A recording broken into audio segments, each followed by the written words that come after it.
This channel does not promote any violent, harmful, or illegal activities. All content provided by this channel is meant for an educational purpose only. Top quality और consistent performance के लिए सिर्फ silver pumps नाम याद रखना। বাড়ির ঠিকানা শূন্য, কারোর শূন্য একটি, কারোর আবার একাধিক, কিন্তু এর মানেটা কি? উত্তর দিতে গিয়ে হোঁচট খাচ্ছে নির্বাচন কমিশনও। চলতি মাসের 1 তারিখে বিহারে ভোটার সমীক্ষার একটি খসড়া তালিকা প্রকাশ করেছে কমিশন, যেখানে প্রায় 3 লক্ষ ভোটারের বাড়ির ঠিকানা বা বাড়ির ক্রমিক নম্বর শূন্য বলে লেখা রয়েছে। সংবাদ মাধ্যম দ্য নিউজ মিনিটের একটি প্রতিবেদনেই এই দাবি করা হয়েছে, যার পাল্টা বিহারের মুখ্য নির্বাচনী আধিকারিকের দফতরের এক উচ্চপদস্থ কর্মী স্বীকার করেছেন যে খসড়া তালিকায় এমন ভুল রয়েছে।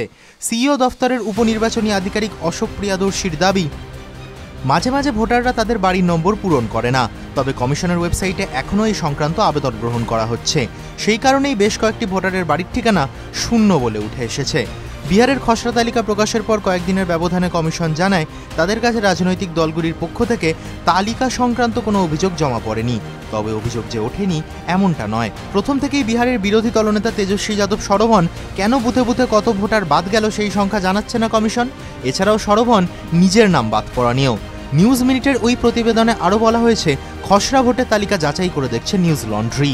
তাদের বিশেষণ অনুযায়ী পাটনা আর মগধ অঞ্চলে সবচেয়ে বেশি ভোটারের বাড়ির ক্রমিক নম্বর শূন্য।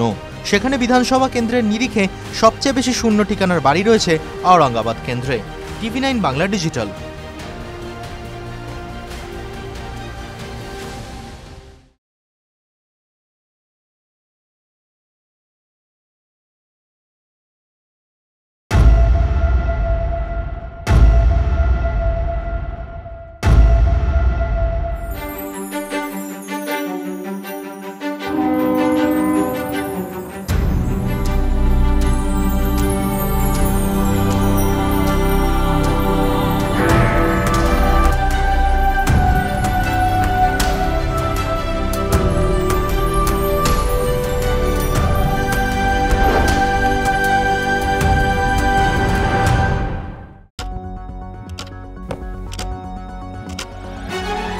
রাজনীতি শুধুই কি রাজার নীতি?